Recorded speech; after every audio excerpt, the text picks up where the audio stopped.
Doctor, sí se escucha. Hola, doctor. Bueno, vamos a empezar. Buenas tardes, doctor. La tardanza. ¿Ven la pantalla? Sí, doctor. Sí, doctor, se ve re bien. Listo. Vamos a empezar hoy con la clase de embarazo prolongado. Por definición, es el embarazo que tiene 42 o más semanas de edad gestacional o 294 días, de acuerdo a la FIGO o a la COS de Estados Unidos o a la WAN. FIGO es Federación Internacional de Ginecología y Obstetricia, la COG, la Sociedad Norteamericana de Ginecología y Obstetricia, y la Organización Mundial de la Salud. Por sinonimia, se habló de parto posttérmino, podatismo o posmadurez, pero quiero decirle que una cosa es puramente el embarazo prolongado, que es cronológicamente prolongado. Quiero que ese término ustedes lo vayan teniendo en cuenta. Embarazo cronológicamente prolongado, porque hay, el más importante es el embarazo biológicamente prolongado. Entonces, cuando hablamos de la sinonimia, se lo ha mezclado un poco. El parto posttérmino, podatismo, posmadurez, se debe a lo que se llama embarazo biológicamente prolongado. Obviamente allí el estado fetal puede estar de ser hipermaduro o dismaduro. La frecuencia es del 10% de todos los embarazos, con un rango entre el 4 y el 14%. En cuanto a la etiología fetal, se ha observado que hay una demora en la maduración cerebral por un defecto intrínseco biológico. Hay un déficit o una ausencia del sistema hipotálamo hipofisario en los casos, por ejemplo, de anencefalia, o en los casos de hipoplasia congénita de las glándulas suprarrenales, donde directamente hay un déficit o ausencia del sistema adrenal. En cuanto a la etiología placentaria, hay un déficit de la sulfatasa placentaria debido a un nivel bajo de estrógeno y disminución de la maduración cervical. En cuanto a la etiología de las membranas, la decidua es rica en prostaglandinas, F2-alfa. El amnio, a su vez, es rico en prostaglandina E2. El corión, por el contrario, cataboliza la prostaglandina por medio de la 15-hidroxiprostaglandina deshidrogenasa. El balance con disminución de la prostaglandina y de la maduración cervical determina que el embarazo se prolongue. En cuanto a la etiología miometral, el miometrio es inhibido por la progesterona y el AMP cíclico y estimulado por el calcio, la prostaglandina y la oxitocina. La inmunoglobulina inhibe la fosfolipasa 2 y va a alterar la producción de prostaglandina y la maduración cervical. En cuanto a la etiología cervical, Danforth ya en el año 1947 describe al cervix formado por colágeno y no músculo liso. Las fibras de colágeno están formadas por cadenas de proteoglicanos que contienen glicosaminoglicanos, siendo el más abundante el condroitín y su efímero el dermatansulfato, que son los que brindan la consistencia rígida del cervix. Abger y colaboradores en 1983 definen los cambios durante el embarazo con aumento de las colagenasas y neutrófilos de lactasa, cuya fuente principal son los fibroblastos cervicales y neutrófilos que hidratan y destruyen la fibra de colágeno. Las prostaglandinas estimulan la actividad de las colagenasas y contribuyen a la maduración cervical. Ahora bien, ¿cuáles son los factores de riesgo? El embarazo prolongado en una gestación previa condiciona que se pueda repetir la misma situación en el embarazo siguiente. Los antecedentes obstétricos de la paciente, el déficit de sulfatasa placentaria producido por la deleción de un gen del cromosoma X que va a afectar 1 cada 2.000 a 6.000 fetos varones. La obesidad, en este caso el mecanismo es incierto. El tejido graso es hormonalmente activo, el estatus metabólico está alterado y hay además una pobre actividad contráctil. En cuanto al resto de los factores de riesgo, podemos hablar de la raza. Se observó un bajo riesgo en mujeres afroamericanas, latinas y asiáticas. Y cuando la raza paterna era asiática, la anencefalia ya vimos que el déficit o ausencia del sistema hipotálamo hipofisario va a determinar un embarazo prolongado y además será relacionado con una edad materna de 40 o más años. En cuanto a la evolución, hay un 3 a un 7% de los fetos que siguen aumentando de peso. O sea, alcanzan las 42 semanas y continúan aumentando de peso. No es lo más frecuente. Mientras que lo más frecuente es la insuficiencia placentaria. Esa insuficiencia placentaria que llega al 40% se produce por un envejecimiento dado por calcificaciones, infarto y depósito de fibrina en las vellosidades. Esta insuficiencia placentaria va a determinar hipoxia fetal, una redistribución hemodinámica que va a llevar a un oligoamio. Por otro lado, esta situación de estrés para el feto va a determinar expulsión de meconio, que va al líquido amniótico. O sea que tenemos poco líquido amniótico, oligoamio, sumado a la presencia de meconio. ¿Qué características tiene el feto? ¿Cuáles son las características externas? Piel seca y descamada, uñas largas, disminución del panículo adiposo y pérdida del tejido muscular. Todo eso va a llevar a lo que se denomina el niño viejo, porque al perder masa muscular y disminuir el panículo adiposo, ese feto queda con arrugas. Se caracteriza porque ustedes lo van a ver y es un feto arrugado y peludo, porque ha aumentado notablemente el vello y el pelo que tiene. Entonces es un feto peludo y con arrugas. Por eso se le llama niño viejo. Y esta es la característica fetal más típica de ver. Obviamente, el riesgo mayor que tiene ese feto es la muerte intraútero. Esto quiero que lo tengan bien en claro. Un feto después de las 42 semanas es como un feto viejo, como un humano de muchos años de edad, que el tiempo empieza a contar ya de menos. Le va faltando menos tiempo por vivir y se va a morir. En el caso de los fetos prolongados que tienen un embarazo biológicamente prolongado, que ustedes solamente lo van a ver cuando ya nace el bebé, los riesgos son iguales. Van a la muerte fetal si no se toma una actitud más activa, como lo vamos a ver ahora. Fíjense los cambios fetales. 45% de los fetos siguen creciendo después de la fecha probable de parto.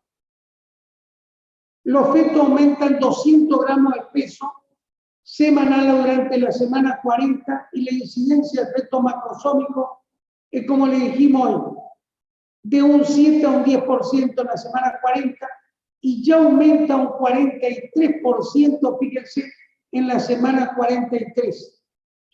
Mientras que el 5 al 10% de los nacidos en embarazo post-término van a tener todos estos cambios que yo le había indicado, que hablan de desnutrición intrauterina, o sea, de un sufrimiento fetal por ese cambio en la circulación fetal que tiene.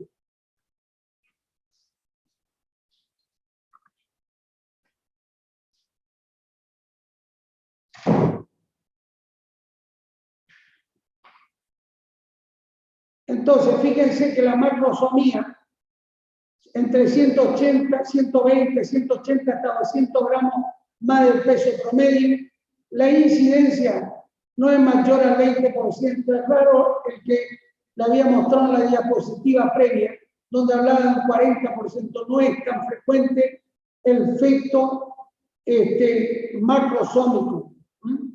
Ahora, ¿cuál es el problema de los fetos macrosómicos? Las complicaciones durante el parto. Por ejemplo, la distocia de hombro, que después, si no la vieron, la van a ver en un teórico. La parálisis por esta distocia, parálisis del plexo braquial, parálisis del nervio frénico, fracturas de húmero, clavícula, etc. Fíjense ahí las dos imágenes que están viendo. Por un lado, el feto macrosómico, que es el más grande, obviamente, y un fetito dismaduro al lado. Fíjense, el síndrome de posmadurez es un RCU, un retardo de crecimiento intrauterino asimétrico tardío, más oligómico.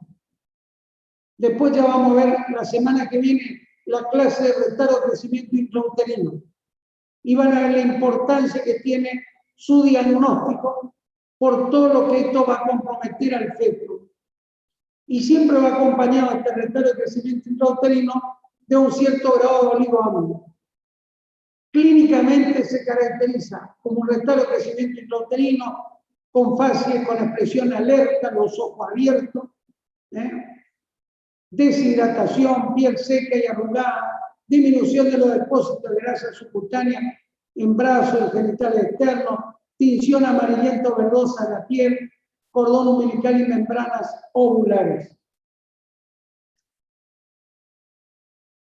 Ahora, con respecto a esta complicación que es el síndrome de la aspiración meconial y pérdida del bienestar fetal, ya habíamos visto anteriormente que estos fetos, con el estrés, se va a liberar por parte del intestino al meconio.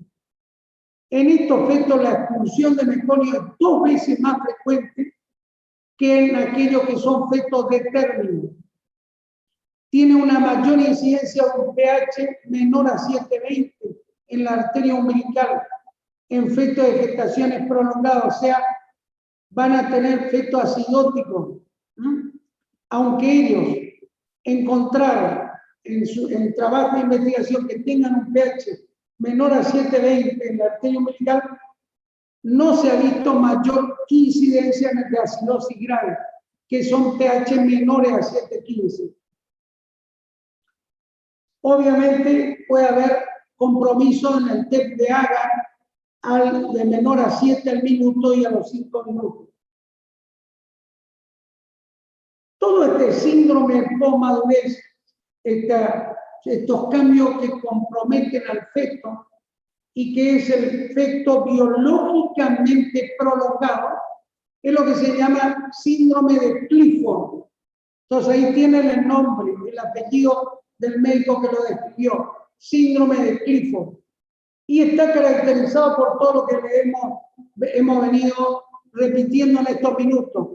Piel reseca, con exfoliación, uñas demasiado largas, cabello abundante, arruga visible en palma y planta de los pies, palma de las manos y planta de los pies, y obviamente depósito de grasa mínimo. Es un feto muy arrugado, peludo, o sea, pelos largos, pero sí la vista está muy alerta, con los ojitos grandes, el feto al nacer. Clifford dividió en 3 categorías este síndrome de posmadurez. El estadio 1 o primera categoría, piel descamada o descamante, uñas largas, cabello abundante, estado alerta, pérdida del panículo adiposo en muslo y glúteo. Ahora, el estado 2 o segundo estadio es todo lo que vimos en el estado 1, pero ya hay tinción amarilla debido al meconio en la piel, en el líquido amniótico, en el cordón umbilical y en la membrana placentaria.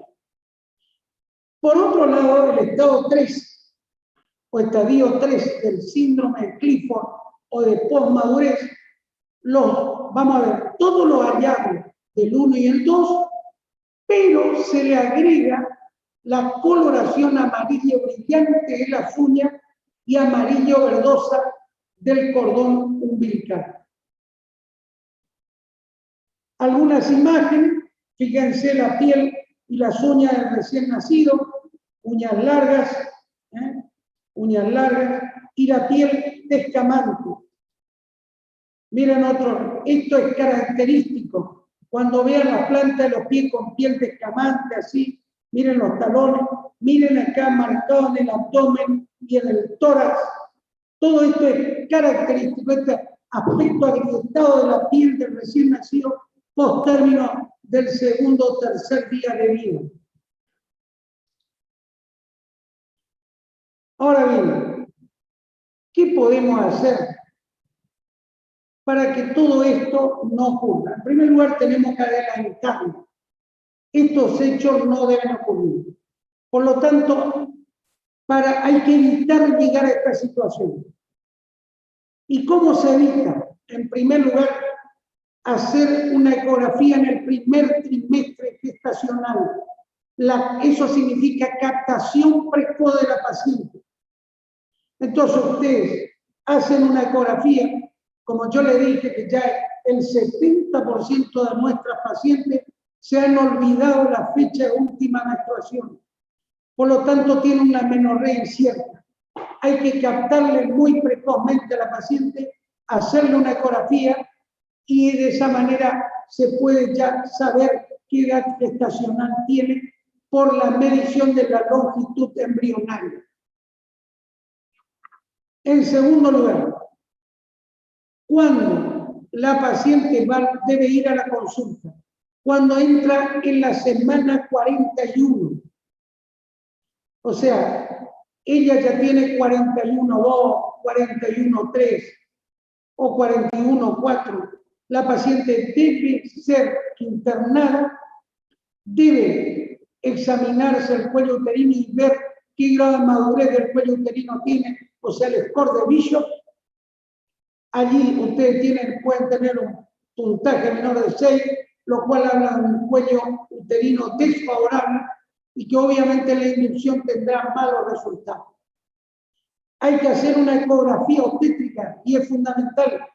¿Por qué? Porque hay que medir o determinar el volumen del líquido amniótico mediante la medición del índice de líquido amniótico, el ILA, determinar el peso fetal y obviamente usted tiene que buscar que no se le haya pasado ni a usted ni a algún colega defectos fetales o anomalías malformativas, sobre todo del tubo neural. Entonces, el diagnóstico de esta patología se basa, lamentablemente, la anamnesis no nos brinda mayor información. Como le decía, el 70% de nuestras pacientes se olvidó cuando menstruó por última vez.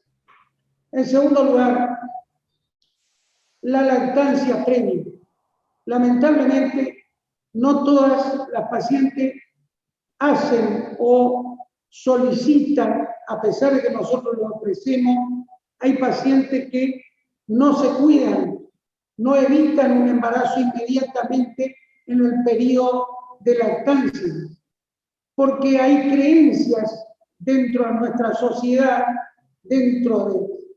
porque a la abuela no le sucedió, porque a la tía abuela no le sucedió, porque a la mamá no le sucedió. Entonces dicen, amamantale a tu hijo que no te vas a quedar embarazada.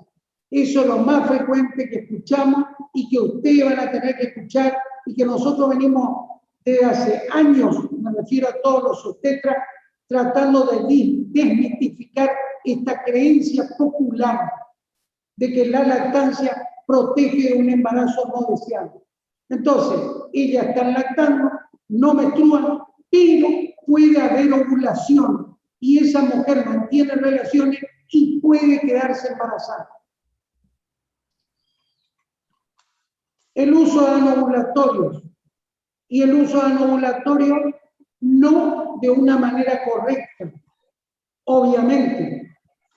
como los anovulatorios para que se usan habitualmente en el periodo de lactancia son de 28 o de 35 comprimidos y deben tomarlo en forma cotidiana todos los días sin suspenderlo, en algunas oportunidades se olvidan, viajan, no llevan los anticonceptivos y ahí se quedan embarazadas y ellas no lo saben porque no menstruan.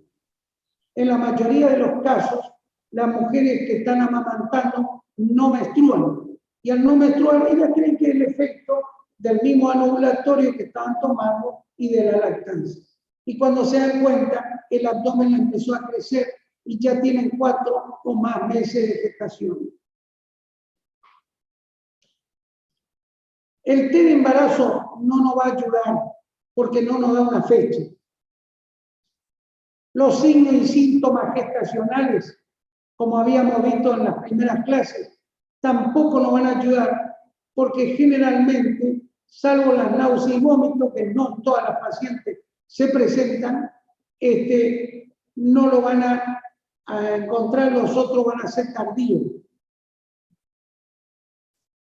La aparición de los movimientos fetales y que la mujer lo perciba, ya sabe que alrededor de las 20 semanas. La que es multípara puede sentirlo antes, alrededor de las 17, 18 semanas, pero no antes que eso. Obviamente el único método hoy por hoy para diagnosticar recientemente un embarazo es sin duda la ecografía. Entonces, le internamos a la paciente. Le hemos internado a nuestra paciente. A las 41 días, pónganle 41.2 o 41.3 días. Y comenzamos a hacer la vigilancia prenatal. En primer lugar, los movimientos fetales, lo que se llama un movidograma. Le pedimos a la paciente, si ella todavía no se ha internado, supóngase a las 41 semanas, usted tiene 2 o 3 días que usted le pueden decir, vigilar los movimientos fetales, anotarle, fíjate que tenga, por ejemplo, 5 o más movimientos fetales durante una hora. Entonces, vos vigilás y cualquier cosa nos avisa si nota disminución de los movimientos fetales. Hacemos la exploración obstétrica, sobre todo viendo si hay disminución de la altura uterina. Entonces, si vieron que si la paciente tenía, supongamos, 33 centímetros de altura uterina o 34 centímetros, y ustedes le controlan a las 41.3, vamos a poner un día, le controlan la altura uterina y encuentran que tiene, ven el control y decía 34 centímetros, y ven la altura uterina ahora y tiene 32 o tiene 31 centímetros.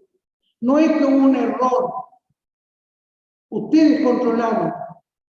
Lo que está viendo es una disminución del líquido amniótico por reabsorción y además ya se está formando menos o ya directamente la formación del líquido amniótico es muy pobre en este momento y además aumenta la reabsorción. Entonces tenemos un oligoamnio que ustedes lo van a corroborar con la ecografía. ¿Qué debemos hacer aparte de esto? La cardiotocografía externa, o también llamado monitoreo fecal anteparto. En algunos lugares se sigue practicando la amnioscopía, que se coloca un amnioscopio que es como si fuera un tubo, pero para poder hacer la amnioscopía, ustedes deben tener una cierta dilatación del cuello uterino. Por lo menos debe haber, calcúlenle, entre 2 y 3 centímetros el cuello uterino tiene que estar dilatado para permitir el paso del amnioscopio y que tome contacto con la membrana, ¿sí? Con la membrana que recubre a la gestación, corio y amnios, y puedan mirar a través del amnioscopio el color del líquido amniótico. Por todo lo que estuvimos hablando hasta ahora, tiene una importancia capital. Si ustedes miran y ven que a través de esa membrana, el color es celeste, ese es el líquido amniótico normal. Si el color es amarillo, ese es el líquido amniótico que ya hubo salida de meconio, pero es un meconio viejo. O sea, hubo una expulsión de meconio de más tiempo de evolución. Pero si ustedes ven líquido amniótico verde en puré de arveja, eso habla de líquido meconial muy en los días previos. Eso habla de sufrimiento fetal agudo. O sea, ese efecto está sufriendo, ese efecto es embarazo. Tiene que terminar si hay que sacar ese efecto, porque lo más probable es que tenga un sufrimiento fetal agudo, que también se va a poner de manifiesto, se puede ya poner de manifiesto con la cariotopografía externa o monitoreo fetal, que después van a tener una clase sobre el monitoreo fetal, donde le van a explicar los cambios topográficos pertinentes a un sufrimiento fetal agudo. Es cuando ustedes pueden tener el agudo, es cuando ustedes viene el monitoreo fetal, le está haciendo los latidos,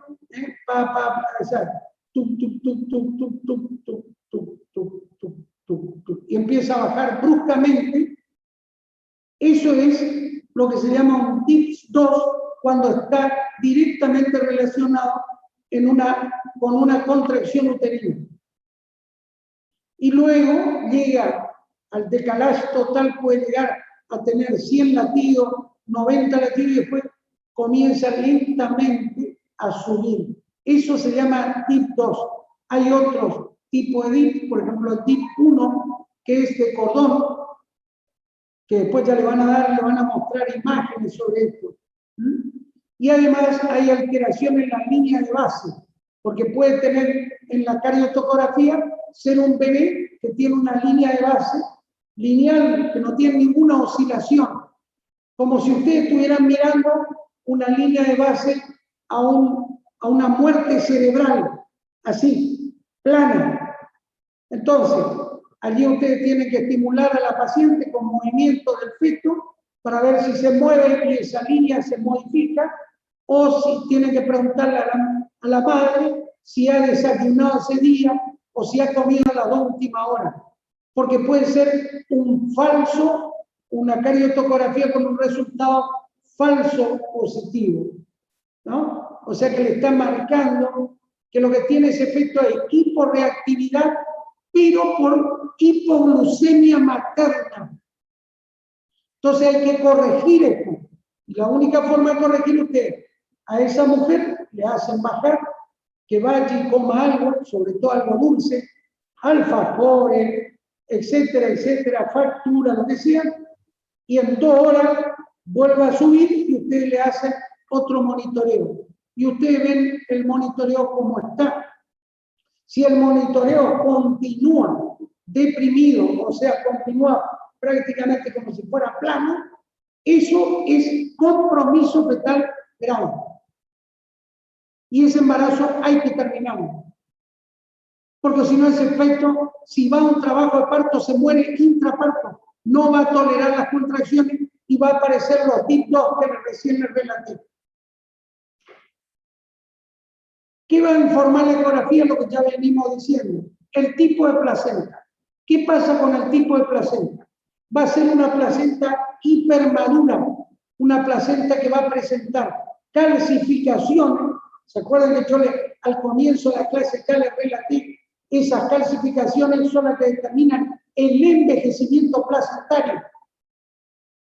Y son los que van a determinar después ese envejecimiento placentario, que haya un menor intercambio en la sangre que llega a esa placenta y por lo tanto la sangre sale hipoxigenada hacia el feto.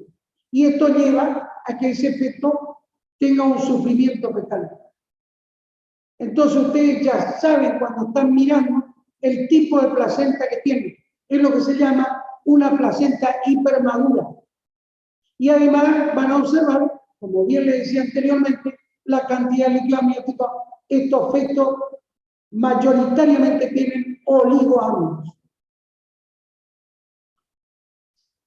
Desde hace más o menos un poco más de 30 años, en la década del 80, el doctor Manning describió el perfil biofísico. El perfil biofísico tiene en cuenta varios ítems que se deben realizar. Pero en la actualidad, haciéndose el Doppler, cuando hay compromiso vascular, se puede saber si ya está alterado la vascularización de este feto. Todo esto es lo que ya vimos. Siempre lo más importante es vigilar el bienestar fetal en todos esos días a partir de los 41.2 o 0.3 semanas. Y no permitir que alcance, hoy por hoy, se debe tomar una conducta activa. Si no comenzó el parto, a las 41.5, sí o sí hay que hacer. Siempre y cuando la cardiotocografía fetal o el monitoreo fetal ante parto haya sido satisfactorio, no haya sufrimiento fetal, no haya una línea plana, no haya tics de ningún tipo, o sea que sea un monitoreo fetal reactivo, porque así se lo llama, uno puede intentar una prueba de POSI. ¿En qué consiste la prueba de POSI? Colocar un goteo con oxitocina. Pero esa mujer, ustedes pueden hacer un goteo con oxitocina, con el monitoreo prendido, colocado, porque la única manera es cuando comienza con la dinámica uterina, si no aparece un sufrimiento fetal agudo, porque inmediatamente hay que cortar el goteo y hacer una operación cesárea de urgencia, si no el feto se le muere intraútero. Por eso, hacer la prueba de POSI, que es la prueba con la oxitocina, hay que hacerlo. Durante el día, se comienza alrededor de las 8 de la mañana, con el goteo con oxitocina, el médico está al lado, con el monitor, el monitoreo fetal anteparto, y obviamente tiene que tener un quirófano cerca por si aparece la complicación, hacer la cesárea de urgencia y salvar la vida de ese feto. Fíjense, estas son las modificaciones en la placenta, disminución del diámetro de la longitud de la vellosidad coriónica, necrosis pirinoidea, telomatosis acelerada, los vasos coriales y residuales. Pueden aparecer infartos hemorrágicos sobre los cuales se deposita calcio y dan los infartos blancos. Y los infartos aparecen en un día un 25% de la placenta a término y fíjense un 60, un 80% en la placenta a post-término o de post-término. Esta es la imagen de una placenta de tipo 3, como acá le muestra, donde ustedes ven áreas libres de ecos. Y hay estas indentaciones en la placa coriónica. Y estas imágenes acá, que son las calcificaciones, que dan sombra acústica posterior.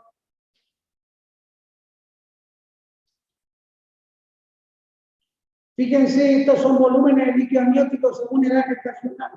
A las 38 semanas, 1 litro, 40 semanas ya disminuyó, esto normalmente a 800 mililitros, y a las 42 semanas, casi a la mitad, 480 mililitros. Miren lo que ocurre a las 43 y a las 44. Nunca dejen que un embarazo llegue a las 42 semanas, porque el riesgo de muerte fetal se incrementa dramáticamente. Esto es lo que les decía hoy del perfil biofísico fetal.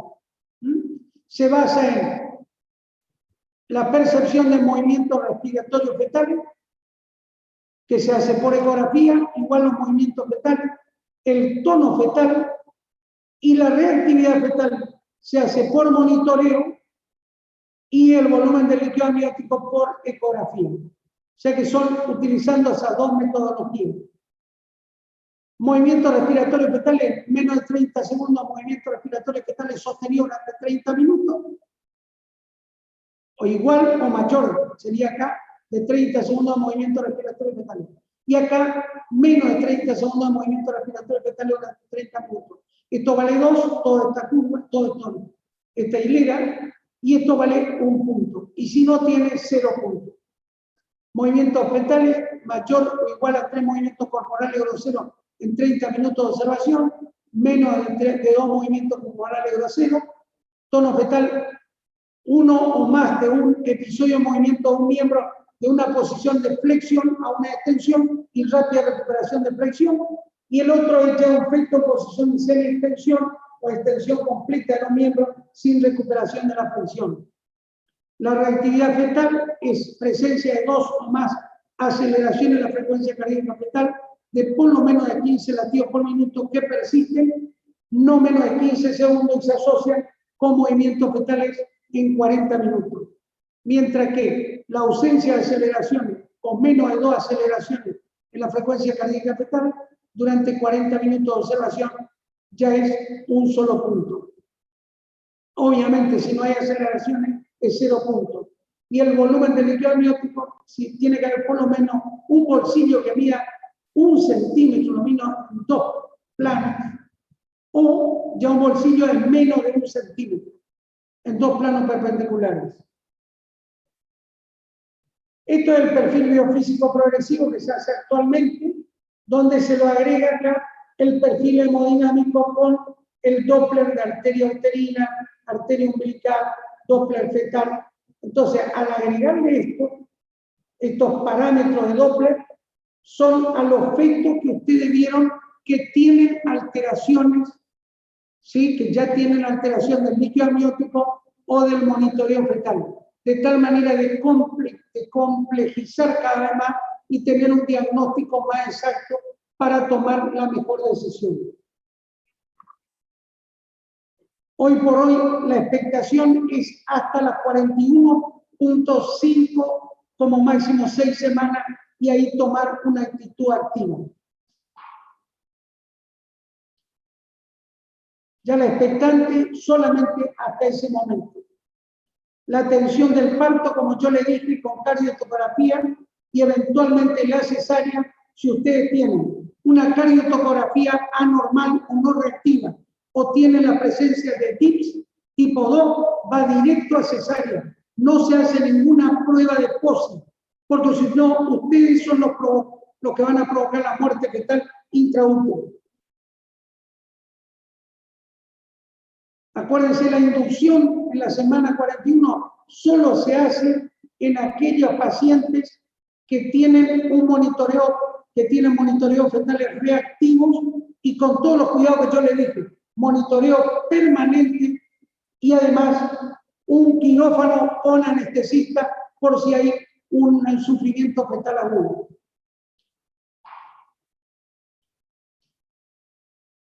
Todo esto es lo mismo que yo le dije hoy. La confirmación del monitoreo fetal anteparto sin estrés, por eso dice non-stress test, la amnioscopía, la ecografía, el Doppler y la prueba de tolerancia a las contracciones, que es la prueba de POSI, y la inducción de parto, sí o sí, antes que se llegue a las 42 semanas de edad gestacional, si tienen un monitoreo reactivo y con los cuidados que le dije. Si no va a cesárea, electiva directamente. La gestación prolongada dudosa, el control prenatal y no hay ninguna. Y ante la menor duda, terminen el embarazo por la forma más rápida y más expedita que tienen. Estas son todas las indicaciones de la cesárea, lo que ya vimos.